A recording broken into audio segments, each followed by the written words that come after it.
Yo everybody, welcome back to another video. Hope you guys are having an absolutely fantastic kick butt day today so far. So guys, today's video we're going to be going over the top 7 things that noobs do inside of Brawl Stars. And by no means do I want this video to be taken that if you do some of these things on this list that you are a bona fide noob inside of Brawl Stars. I don't want that. What I want this video to be is a learning experience. Ask yourself if you're doing any of these things on this list, and if so, try to correct them. As well as it's my hopes that if you're jumping into random gameplay or playing with your friends in the game, if they ended up seeing this video, that they tried to correct some of the mistakes that they're making inside of Brawl Stars to make the overall gameplay just a little more tolerable, because we all know how frustrating it can be when you're doing everything right in the game, but your teammates are dragging you down. So guys, hopefully you're all excited for today's video. Let's jump right into it. Here we go. Alrighty guys, now I've been playing a lot of Brawl Stars as of recently on my mini counts, playing with particular brawlers that I just enjoy playing with to have fun inside of Brawl Stars. However, through that experience, it has led me to make this video today. I've been noticing a lot of mistakes that players are making at a little bit lower of a trophy range that I somewhat take for granted when I'm used to playing on my main account with the 500 level gameplay. So it's my hopes that after you get done seeing this video and you are indeed a little bit lower in trophies, or heck, you may be higher in trophies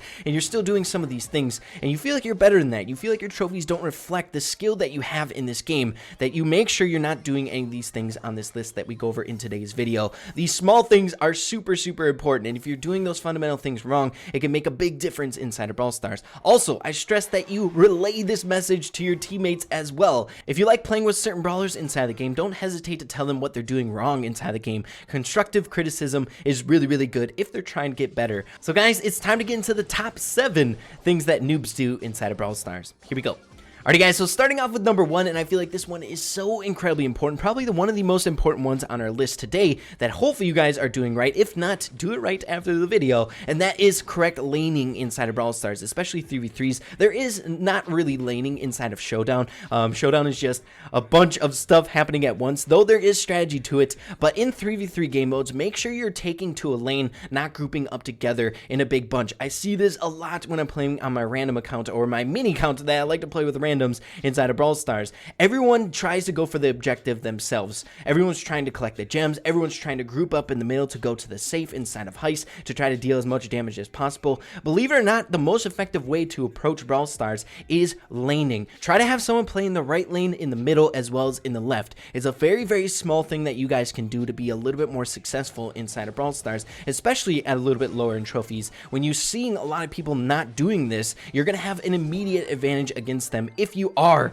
laning and they aren't. If they're grouped together, you can collapse in on them and deal a bunch of damage to them. Now, I feel like laning is somewhat forgotten about when you're taking a look at other 3v3s other than gem grab inside of Brawl Stars, because it's pretty obvious that you need those lanes inside the game because you have solidified roles inside of gem grab. You have your gem carry, you have your support, as well as your aggro. But when it comes to the other 3v3s, it starts to get a little fuzzy. You don't really have those real roles inside the game other than Brawl Ball being the ball scorer or the ball carrier, things along those lines. And even now, sometimes we don't necessarily have a solidified ball scorer, just a control-based team comp. But I do stress that it's just as important to have lanes inside of those game modes as it is in gem grab. I learned this the hard way. So guys, definitely make sure that you're practicing laning inside of Brawl Stars. Go in one lane and stick in that until the game is over. Try not to switch sides a whole lot and stuff like that.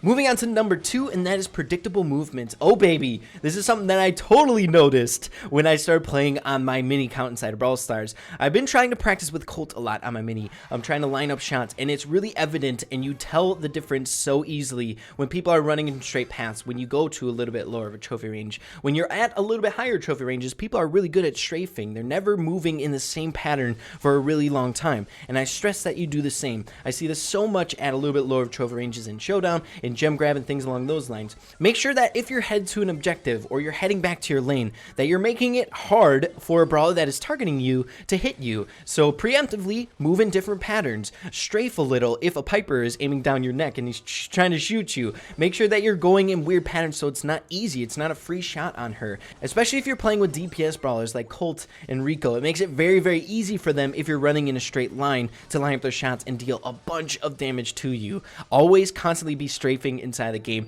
It gets you, one, really good at dodging, and you start to get a little bit more comfortable being able to tell where brawlers are about to shoot. And I know I get a lot of questions asking me, how do you get better at dodging inside the game? It just comes with practice and getting a better feel for the game. So start now, start strafing, and it'll become a lot easier for you to not die as much and be a better help for your team. Moving on to number 3, and guys, this one has been memed to death inside the Brawl Stars community, and that is an over-aggressive gem carrier. Oh my gosh, guys. The El Primo with 7 gems jumping into the enemy spawn, trying to kill a brawler that has no gems, and kills them, but then dies in the enemy spawn for them to just pick up and have for themselves. Guys, you don't want to do this, especially if you're an aggro brawler. If you are that El Primo that has 7 gems, you have the obligation to stay back. You have to for your team in order to be successful. Even if you are the aggro on your team and you manage to pick up a few gems inside a gem grab, you have to switch up your gameplay. It's just a matter of fact. Say you have 3 gems, 4 gems. Instead of playing that hyper aggressive aggro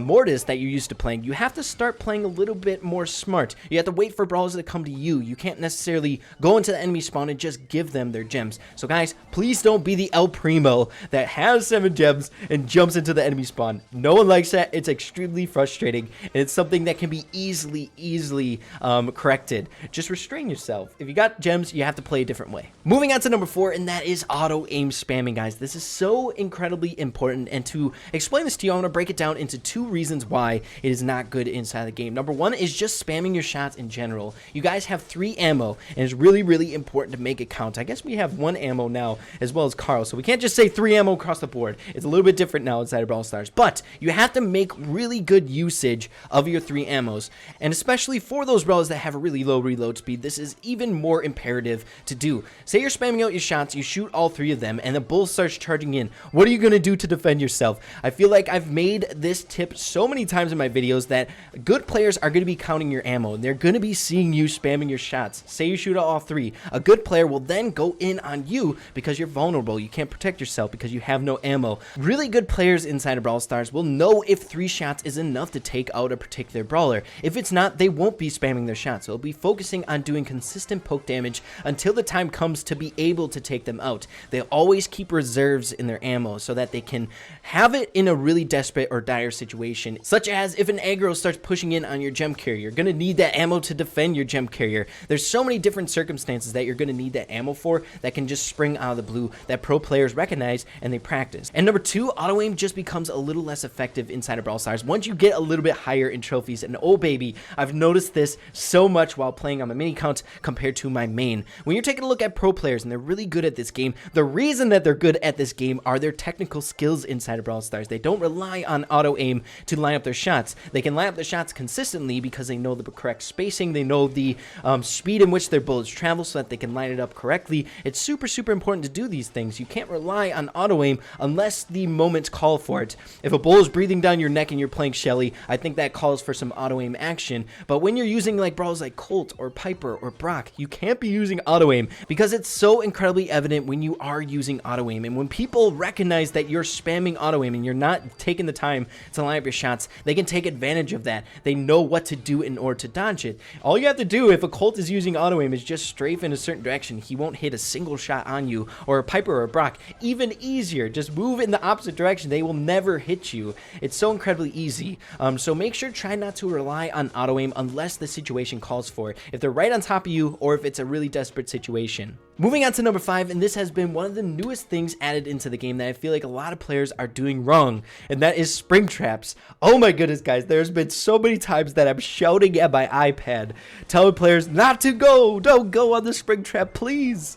Okay, so one thing that a lot of players do is they stand immediately on the spring track to get into the action. They want to get into the thick of things. However, it's super incredibly important. It comes back to those laning things. If you're just charging into 3 players, you're going to die, and then you're leaving your players 2 against 3, which you don't want, especially if you have a bunch of people just going in, shooting themselves across the map. You can most definitely counter a team that is using spring traps a lot in order to go for a certain objective. Say in gem grab, someone has a lot of gems, someone's going to be trying to use that spring trap to go for you, but it's so dang easy to see through, and it's so dang easy to collapse in, especially if you're in your lanes, to take out that brawler that is going for it, and then you know what? You're 3 against 2, and you have the upper hand. I've noticed with spring traps, a lot of the time the outcome is not worth it, or the outcome is normally negative when you're using a spring trap, unless you're using it in order to escape or secure gems that are on the ground in a quick response. Say it is a desperate situation and you have to get to the enemy spawn as fast as possible, then it is okay to use a spring trap. But I mean, if a team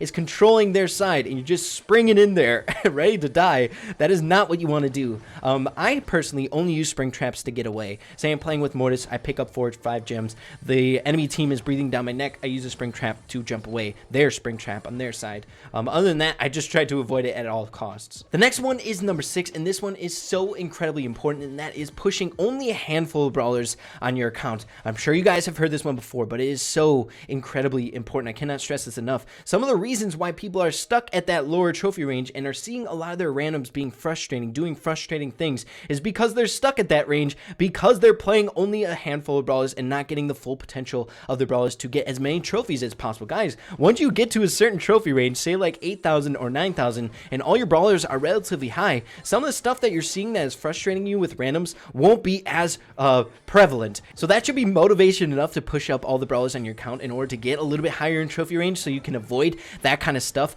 And there's a few other things that really comes into play. If you're only pushing like 4 or 5 brawlers, like maybe a Bull and Shelly, I see that so much. A lot of people like maining the shotgunners, which is fine. If that's what you enjoy inside of Brawl Stars, heck, do it, because it's fun, right? The shotgunners are awesome, but it comes to a point where the shotgunners won't fit on a particular map, and then you're forced to make a decision, what brawler do I play? Maybe a gem carrier is really important on the map that you're jumping into. Maybe your teammate is calling upon you to play Pam, but you're not really experienced with Pam. You don't necessarily know how to play him. I find it's super important to be an overall good brawler. Know how to play with every single brawler in the game modes that they're thriving in so that you can help your team in the best way possible. Now, I know I've been saying for the longest time, especially in this video, that I've been playing on my mini account with particular brawlers that I'm having fun with, and I do that sometimes on my main account with Mortis, and I push those brawlers. But I've been through the ringer, guys. I've been playing this game for a really long time, having time to practice the brawlers individually, and I know what game modes they're good on. So if you haven't had that practice yet, try to have fun with your account, progress through the game,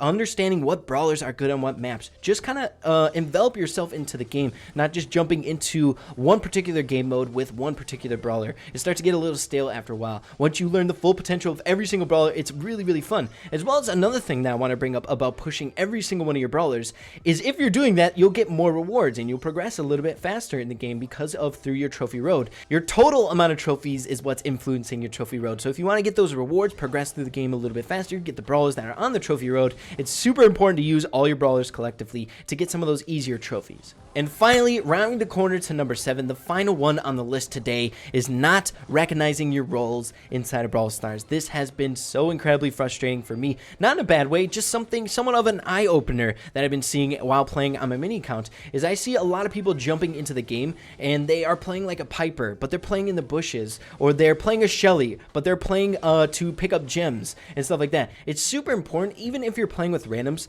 to identify what your brawler is good at. If your brawler is a Nita, you gotta be good at support. You gotta stay alive, pressure with your bear. You gotta be good at that kind of stuff. Or if you're a Piper and you're playing a gem grab, then you're gonna want to be somewhat of a gem carrier. You want to hang back, let your aggro and your support do the work while you're packing in the background. It's super important, and I've noticed that it's kind of a problem at a little bit lower trophy ranges. I'm seeing a lot of Nita, Bull, Shelly comps, stuff like that, where a lot of people are pushing brawlers on a map that isn't particularly good. They're just playing to have fun. So try to pick brawlers that are good on that game mode and play the role that it's supposed to be on. You will get so many more trophies, and your trophy pushing will be much more rewarding, getting consistent wins. So guys, hopefully you all enjoyed the video and found it useful. Are you doing any of these things on the list? If so, make sure to comment down below one of the things that you want to correct with your gameplay in order to become a little bit better inside of Brawl Stars. So guys, hopefully you did enjoy it. If you did, make sure to slap a like on it. Hopefully you guys didn't take any of this to heart. I'm not trying to call anyone noobs. I want this to be, like I said before, a learning experience, something that we can all kind of grow from. If your partner sees this video and is kind of doing the stuff that we mentioned in today's video, the gaming experience in that game is going to be even better. So hopefully this will rub off on some of you while you're playing in game. So guys, with that being said, make sure to keep having fun with Brawl Stars, and we'll see you in the next video. Peace out.